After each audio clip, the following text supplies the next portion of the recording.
একজন সুন্দরী মেয়ে যে তার বাবার দেওয়া কথা রাখতে একজন প্রতিবন্ধীকে বিয়ে করেছিল। আল্লাহ তাআলার উপর ভরসা রেখে সে স্বামীকে নিয়েই সংসার করা শুরু করে আর নিজের ভালোবাসা দিয়ে সেই স্বামীকে সুস্থ করে তোলার চেষ্টা করে। এই গল্পটি আপনার হৃদয় ছুঁয়ে যাবে তা নিয়ে আমার কোনো সন্দেহ নেই, তাই মনোযোগ দিয়ে গল্পটি দেখার অনুরোধ রইল। আর এই গল্পের প্রথম পার্ট ভিডিওর লিঙ্ক ডিসক্রিপশনে ও ফার্স্ট কমেন্টে পিন করা থাকবে। দয়া করে প্রথম পার্টটি দেখে নেবেন, নয়তো এই পার্টের কিছুই বুঝবেন না। চলুন কথা না বাড়িয়ে মূল গল্পে যাওয়া যাক। গল্পের শুরুতে আমরা দেখতে পাই মিসকিনের বাবার দেওয়া কথা রাখতে গিয়ে মিসকিন নিজের স্বপ্ন, ইচ্ছে সব কিছু বিসর্জন দিয়ে আজিজকে বিয়ে করতে হয়েছিল। মিসকিন নিয়তি হিসাবে আজিজকে মেনে নিতে যাচ্ছিল, কিন্তু সমাজের মানুষ সেটা করতে দেয়নি।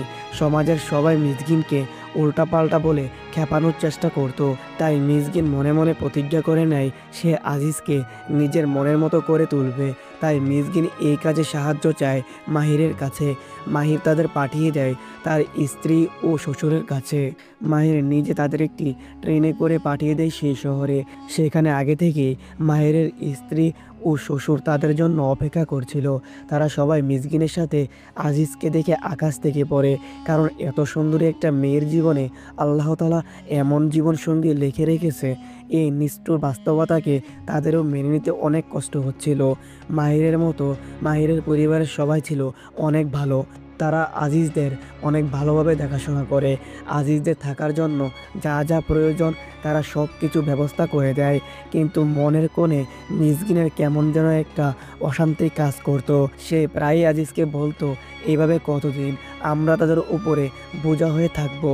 আমাদের যেভাবেই হোক টাকা উপার্জন করার জন্য চেষ্টা করতে হবে। কিন্তু আজিজ সব কিছু বুঝেও কিছুই করতে পারে না। এইদিকে সে গ্রাম থেকে মাহিরও শহরে ফিরে আসে। মাহিরকে দেখে আজিজ যেন আকাশের চাঁদ হাতে পেয়ে যায়।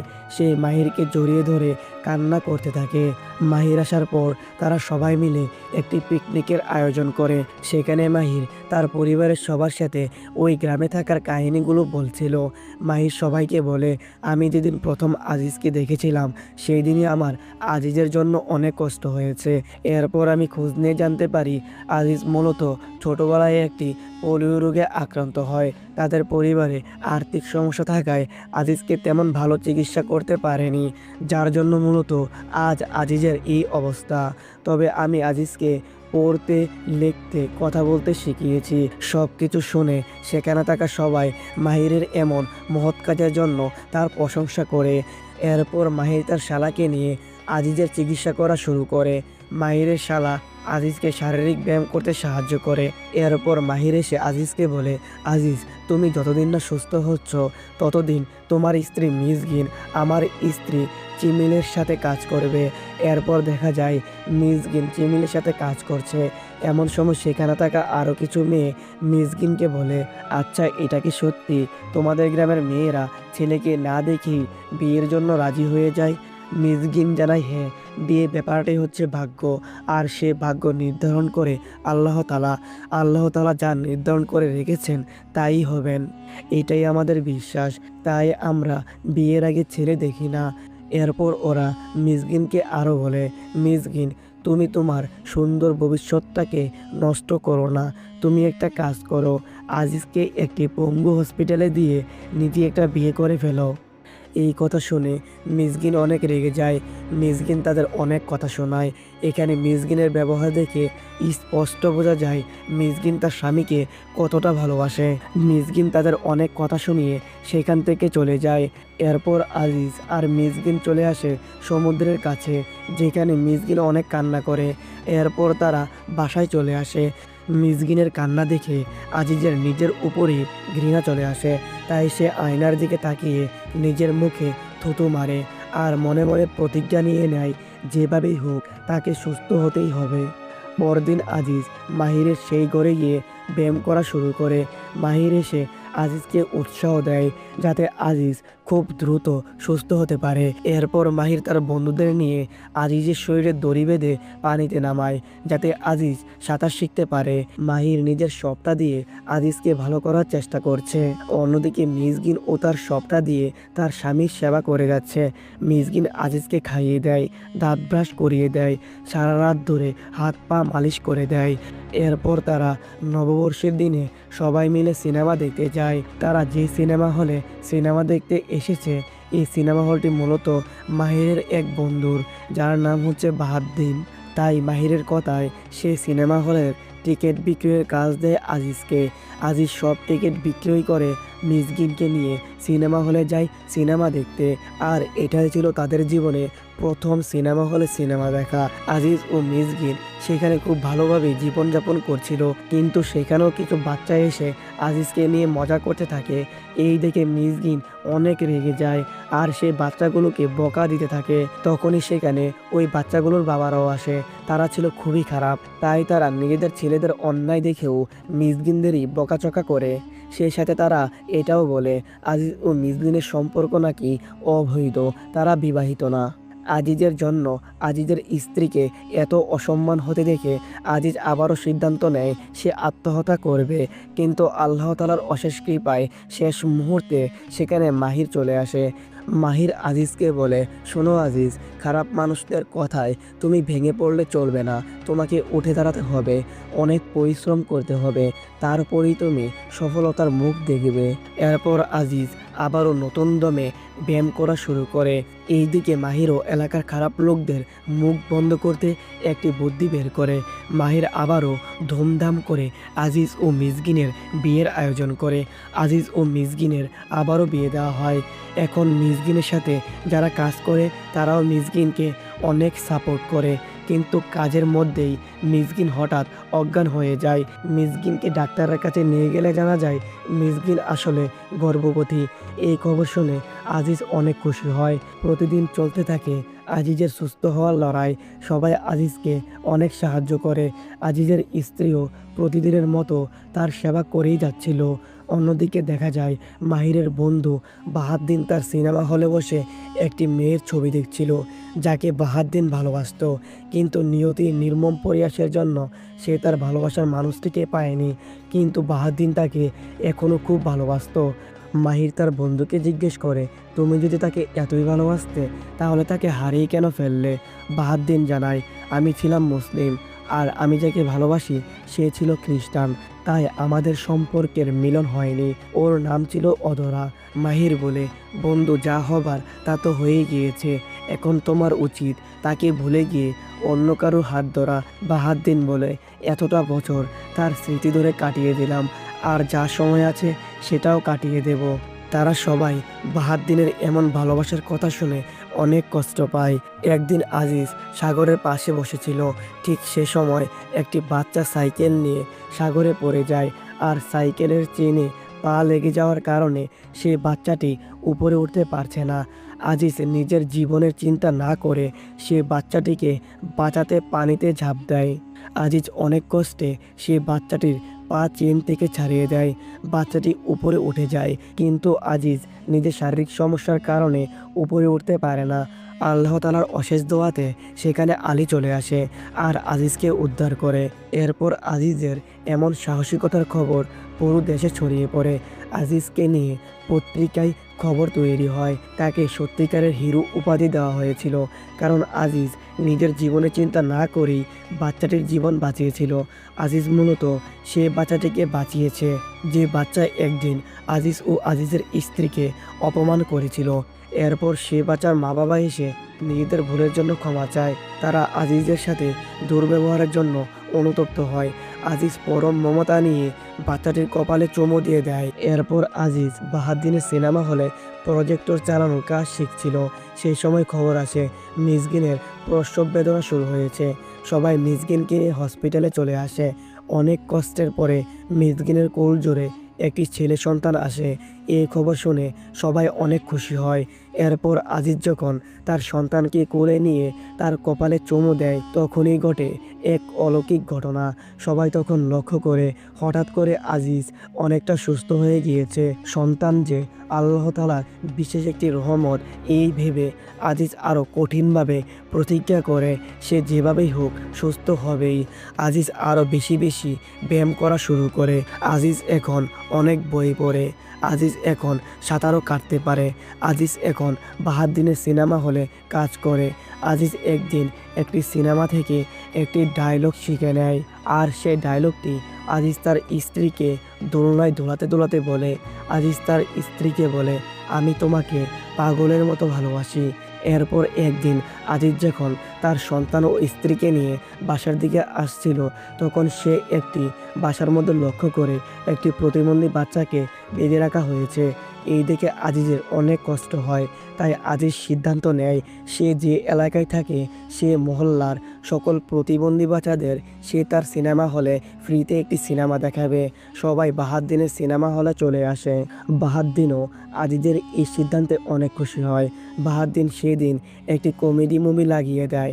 হঠাৎ সিনেমা চলার সময় সিনেমা হলের সামনে অধরা চলে আসে।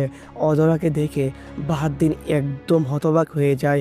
বাহাদ্দিন ধীর পায়ে জানালার পাশে যায় আর অশ্রুসিক্ত চোখ দিয়ে অধরার দিকে তাকিয়ে থাকে।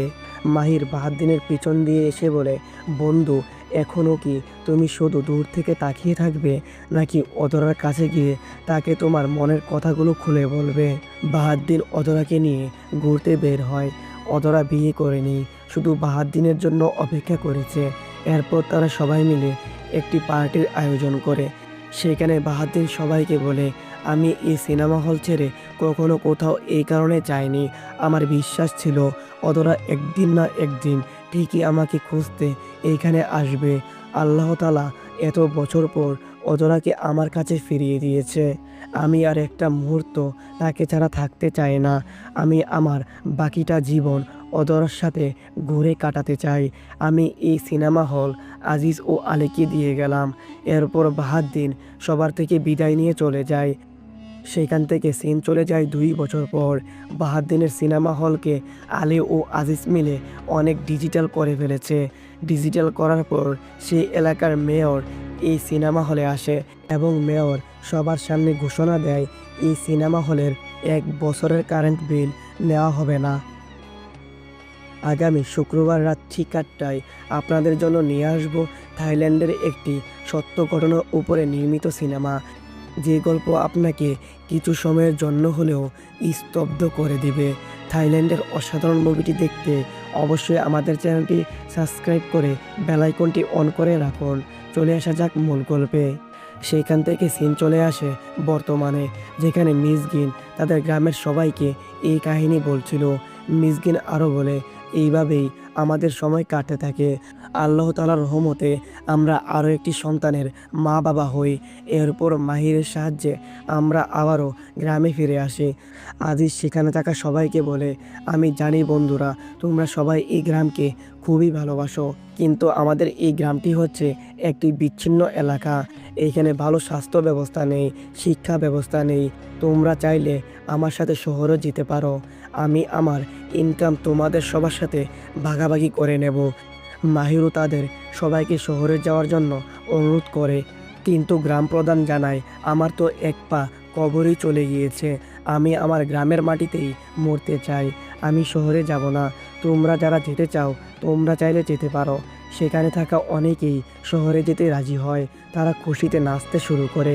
আজিজ সবাইকে নিয়ে শহরে চলে আসে।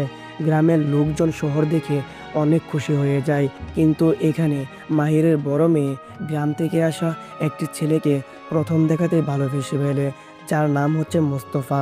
মুস্তফারও মাহিরের মেয়েকে প্রথম দেখাতেই ভালো লেগে যায়। মাহির ধীরে ধীরে গ্রাম থেকে আসা সকল লোকদের কাজের ব্যবস্থা করে দিতে থাকে। অন্যদিকে আজিজ ও তার স্ত্রী সমুদ্র পাড়ে বসেছিল। সে সময় আজিজ তার স্ত্রীকে বলে, আমি সব সময় ভয় পেতাম যদি তুমি আমাকে কখনো ছেড়ে চলে যাও তাহলে আমি কিভাবে থাকব, কিন্তু তুমি আমাকে ছেড়ে যাওনি। হয়তো তুমি আমার প্রতি করুণা দেখিয়ে আমার সাথে থেকে গিয়েছ। আচ্ছা মিসগিন, তুমি কি কখনো আমাকে মানুষ হিসেবে ভালোবেসে দেখেছ? মিসকিন আজিজকে বলে, আল্লাহ সাক্ষী, আমি যেদিন তোমাকে যেদিন দেখেছিলাম তোমার প্রতি আমার শুধু করুণাই কাজ করেছে। কিন্তু ধীরে ধীরে তোমার সাথে থাকতে থাকতে আমি তোমাকে অসম্ভব ভালোবেসে ফেলেছি। আর এখন আমি তোমাকে অসম্ভব রকম ভালোবাসি। সেখান থেকে সিন চলে যায় 6 মাস পর। কিন্তু মুস্তফা এখনও মাহিরের বড় মেয়েকে কিছুই বলেনি, কারণ মুস্তফা ছিল খুবই লাজুক। তবে মাহিরের মেয়ে মুস্তফার প্রেমে একদম ডুবে গিয়েছে। তাই সে নিজেই মুস্তফা যেখানে কাজ করে সেখানে ছুটে যায় তার সাথে দেখা করার জন্য। মাহিরের মেয়ের নাম ছিল ব্রেন। ব্রেন মুস্তফাকে বলে তার সাথে কফি শপে যাওয়ার জন্য, কারণ ব্রেন মুস্তফাকে কিছু বলতে চায়। মুস্তফা খুবই ভয় পায়, তবে ব্রেন তাকে সাহস দিয়ে তার সাথে নিয়ে যাচ্ছিল। এমন সময় মাহির ও মুস্তফার বাবা তাদের দেখে ফেলে। মুস্তফার বাবা এসে মুস্তফাকে অনেক মারধর করে। মুস্তফার বাবা মুস্তফাকে বলে, ব্রেনের বাবা হচ্ছে আমাদের বস, আর তুই ওনার মেয়েকে নিয়ে ঘোরার সাহস কোথায় পেলি? এই দেখে মাহির এসে মুস্তফাকে বাঁচায়। মাহির মুস্তফার বাবাকে বলে, ব্রেন হচ্ছে আমার মেয়ে আর মুস্তফা হচ্ছে আমার ছাত্র, তারা দুজনে বন্ধু হতেই পারে, তুমি শান্ত হও। যাওয়ার সময় মাহির মুস্তফাকে বলে যায়, এরপর থেকে আমাদের দেখলে তোমরা ভয় পাবে না। ওনারা যাওয়ার পর ব্রেন ও মুস্তফা তাদের হাত ধরে তাদের ভালোবাসার প্রকাশ ঘটায়। সেখান থেকে সিন কাট হলে দেখা যায় মাহির তার স্ত্রীর সাথে মুস্তফা ও ব্রেনের বিয়ের ব্যাপারে কথা বলছিল। তারা ভেবে নেয় খুব শীঘ্রই তারা মুস্তফা ও ব্রেনের বিয়ে দেবে। মাহির কথা বলছিল আর গাড়ি চালাচ্ছিল। ঠিক সেই সময় তাদের ভয়ানক একটি অ্যাক্সিডেন্ট হয়। এই দুর্ঘটনায় চিমেলে সুস্থভাবে বেঁচে গেলেও মাহিরের ঘাড় ভেঙে যায়। মাহির চিরতরে প্যারালাইজড হয়ে যায়। মাহিরের পরিবারের সবাই সেখানে অনেক কান্না করে। তবে মাহিরের এই খারাপ সময়ে আজিজ সব সময় মাহিরের পাশে থাকে। এভাবে কেটে যায় আরও 2টি বছর। মাহির এখন হুইল চেয়ারে বন্দি, আর সব সময়ের মতো আজিজ তার পাশেই রয়েছে। মাহিরকে আজকে আজিজ সমুদ্র দেখাতে নিয়ে গিয়েছে। আজিজ সেখানে তার প্রিয় গানটি মাহিরকে গিয়ে শোনায়। তার কিছুদিন পর আজিজ মাহিরের দাড়ি শেভ করে দিচ্ছিল। এমন সময় মাহির আজিজকে বলে সে তার মেয়ে ব্রেনকে মুস্তফার বউ হিসেবেই দেখতে চায়। মাহির আজিজকে আরও বলে, এখন কিন্তু আমার মেয়ের দায়িত্ব তোমার হাতে। এরপর মাহিরের কথা রাখতে আজিজ ব্রেনকে বউ সাজিয়ে মাহিরের সামনে আনে। মাহির তার মেয়েকে বলে, আজ তোমাকে পৃথিবীর সবচেয়ে সুন্দরী কন্যা লাগছে। ব্রেন তার বাবার মুখে এমন কথা শুনে কেঁদে ফেলে। মাহির বলে, মা তুমি কি জানো না শুভ দিনে কান্না করতে নেই? মাহিরের সামনে তার মেয়ের বিয়ে দেওয়া হয় মুস্তফার সাথে। বিয়ের শেষে মাহির আজিজকে বলে, আজিজ আমাকে তুমি সমুদ্রের পাড়ে নিয়ে যাবে? বাহিরে তখন প্রচুর বৃষ্টি হচ্ছিল। আজিজ মাহিরের কথা রাখতে মাহিরকে সমুদ্রের পাড়ে নিয়ে আসে। মাহির আজিজকে অনুরোধ করে সে যেন তাকে হুইল চেয়ার থেকে নামিয়ে সমুদ্র ঘাটে বসায়। এরপর মাহির আজিজকে আরও বলে, আজিজ ভাই আমার, আমাকে একটু শক্ত করে জড়িয়ে ধরো। আজিজ পরম মমতায় মাহিরকে জড়িয়ে ধরে, আর আজিজের বুকেই মাহির তার শেষ নিঃশ্বাস ত্যাগ করে। আর এরই সাথে আজকের গল্পটি শেষ হয়ে যায়। আমি মুভিটি নিয়ে তেমন কিছুই বলবো না, শুধু আপনার কাছে জানতে চাইবো এই গল্পটি আপনার হৃদয় কতটুকু স্পর্শ করতে পেরেছে। সবাই ভালো থাকবেন, আজ এই পর্যন্তই।